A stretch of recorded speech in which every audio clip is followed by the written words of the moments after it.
What up, everyone? This is Zafa, Slater, and I'm back.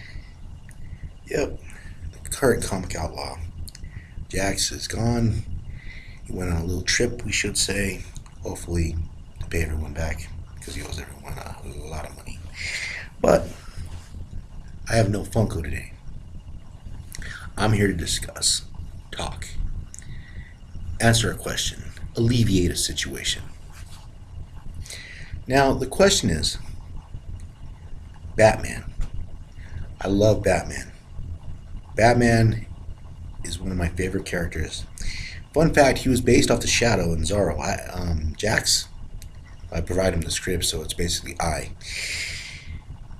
Although he kind of flubs it. But he talks about Zorro being an influence on Batman, and that Batman was a mix between the Shadow and Zorro.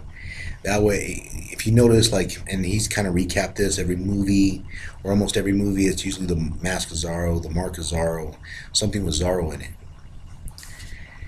Now, everyone in the back of their mind that's read Batman has always asked this question, and it's been brought up so many different times in DC amongst fans.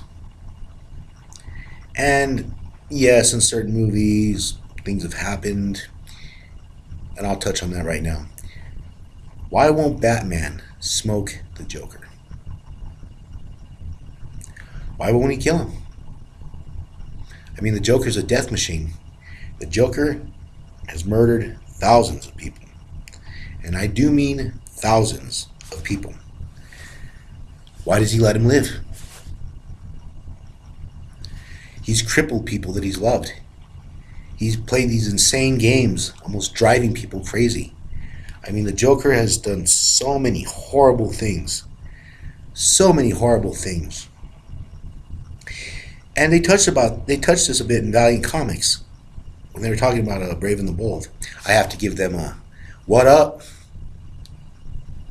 But I'm going to share my philosophy on it. I'm going to add a little bit. Keonis did a great job, but I'm just going to add a little bit more. I got to give him props for picking those comics. So if you haven't seen it, I recommend seeing it.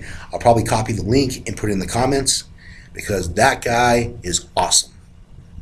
I recommend seeing that show if you watch this one. Hopefully you watch this one first. Okay. He was talking about Batman, Brave and the Bold, and it's supposed to be a retelling of where Joker and Batman met. Joker goes on a crime spree. Joker kills this person, that person, and Batman doesn't kill him. And now for touches on this, like I said, watch the video. Guy does a great job. He kind of says that you're opposite sides of the spectrum. You're both kind of a little insane. You both kind of have the same psychosis for different reasons. I myself, I don't think it's psychosis. It is, but it isn't. If you watch Batman Bad Blood, great cartoon, Nightwing, when he's trying to snap Bruce out of the trance that he's in, he says, for the little boy who lost his world in that alley. And that's where Bruce is. Bruce is one of the smartest men alive. One of the greatest detectives that ever lived. Super cop. Believes in justice. He does everything. He's a philanthropist. He does everything in the world to help Gotham.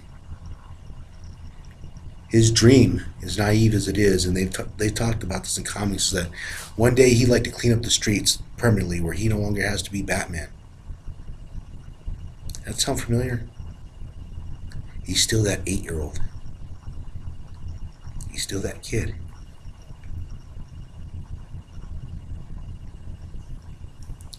He's that kid that watched his parents die. He went through something so terrible that he has a dream, like an 8-year-old. I'm going to be a superhero. I'm going to go out there and save the day. I don't have to kill people.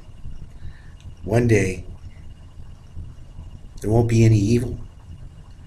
All I got to do is keep fighting, keep crusading. And then he was faced with the gritty reality. Real bullets, real stab wounds, real killers. The messed up world that's Gotham. And sometimes how it is everywhere else. So he goes out there and he fights. And he fights. But he's always had that belief. He's that little kid. He's that little kid that believes, maybe, just maybe, for as much fear as Batman inspires in the hearts of criminals or other people, he also has hope inside of him, deep inside of him. One day, I won't just avenge my parents. I'll be able to carry on their legacy. And I'll be able to stop the violence that took them. That's who I think Bruce is. Deep down, all the fighting, everything that he's been through, he still holds on to that. And yeah, he gets angry. He has tantrums, he gets mad. But I see him as that 8-year-old boy. That's the way I see Bruce. I see Joker the other way.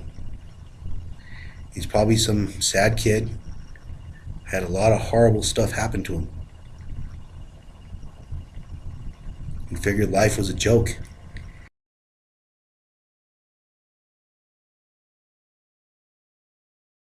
Until I get stopped. Until I get killed. That's why he thinks Batman's the perfect playmate. Two kids duking it out.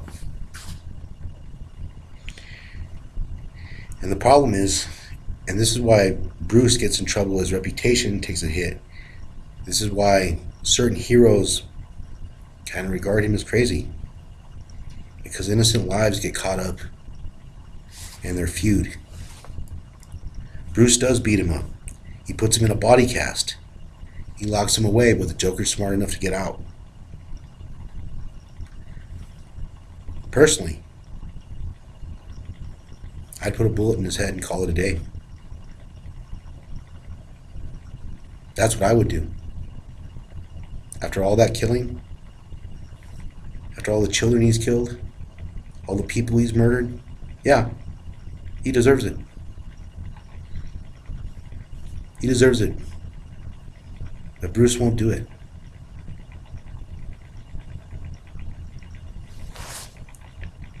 In a way, I do feel sorry for Bruce.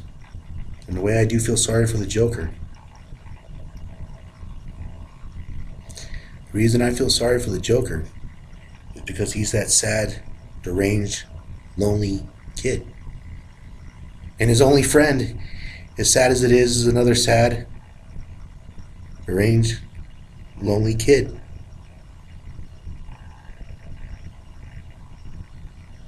In a messed up sort of way, the relationship's like that. And innocent people do get caught up in the crossfire. That's why people, Green Arrow, other people think that Batman's slightly crazy for not killing the Joker, for not killing his playmate. That's the way I see them. And in some ways, I do think Bruce is crazy. But not crazy like psychotic crazy. He's just that kid that hasn't grown up. And maybe, just maybe he might one day take control of his life and realize there's more than just a game. The game has to be won. You can't keep playing with innocent people's lives. You have to make a choice. Every cop, every soldier, every warrior has to make that choice. Whether or not you're going to do it for the safety of the people around you. You can't let a walking death machine like that live. They've locked him up. They've broken every bone in his body. And if you disagree with me, then you disagree with me. You don't believe in killing. That's fine. That's fine. But me personally, after the graveyards he's filled, and yeah, I'm quoting Red Hood. The lives that he's destroyed, the people he's crippled, for over what? Decades. Murdering people in the most heinous ways. Sometimes jail time doesn't work. You actually have to kill someone like that.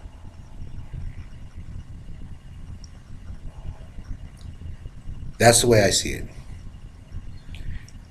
That is why I don't think Bruce is crazy. I think he's just that little boy that needs to grow up.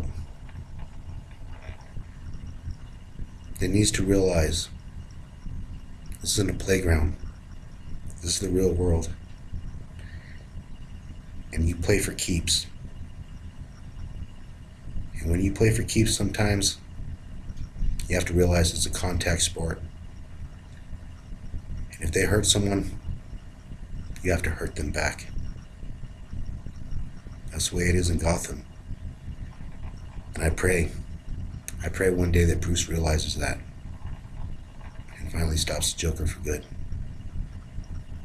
But anyways, that's my thoughts on it. I check out that Valiant one. Fantastic. I'll see if I can leave the link in the comments so you know what I'm talking about. And this is Zafa Slater, El Chingon, and yeah, I'll say the line. And I'll catch you on the flip side. Yeah.